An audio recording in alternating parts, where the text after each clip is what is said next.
Does God want you happy? I hear that all the time. I hear that God wants us happy. I see people making decisions based on that thought, but is that true? Is that a reality? Is that a scriptural position? I don't think so. In fact, Jesus said we'll have tribulation in this world. That's not happiness. That's pain and difficulty and suffering. That's all kinds of things other than happiness. And yet I hear that God wants me happy, so I'm going to do this or I'm going to do the other thing. Well, God might want me happy. I'm going to go out and buy a new truck. No, I'm not. If I went out and bought a new truck, my wife wouldn't be happy, and I wouldn't be happy ultimately because I don't like spending money that way. But the point that I want to share with you or want to challenge you with this morning is, are we finding things in our lives to be happy about, even though they may not bring us happiness? In other words, can I realize and can I understand that the very things that bring hardship and difficulty are also the very things that cause me to grow and to become who I am? You see, happiness isn't about happiness. Joy isn't always about joy.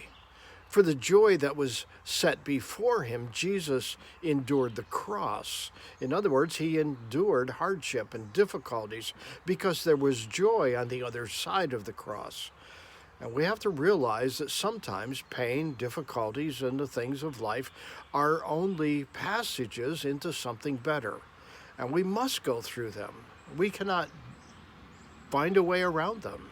We have to walk through those things if we're going to get to where we're going. And too many times we give up. Too many times we set it aside and we avoid it and we run in the opposite direction. But I think that God is asking us and calling us to go through those things that are before us. They are the things that create and make who we are. And that's what God is trying to do. He is trying to create in us something that is beautiful. Patience, joy, all types of things. So my challenge to you simply is that if you're going through something and you think that God wants you happy, and maybe if you made a different decision that would cause happiness, I want you to rethink that. I want you to think about perhaps that God has a plan, even in your suffering, that is going to bring you something far greater than you could ever imagine. Would you think about that today? Hey, until next time, God bless.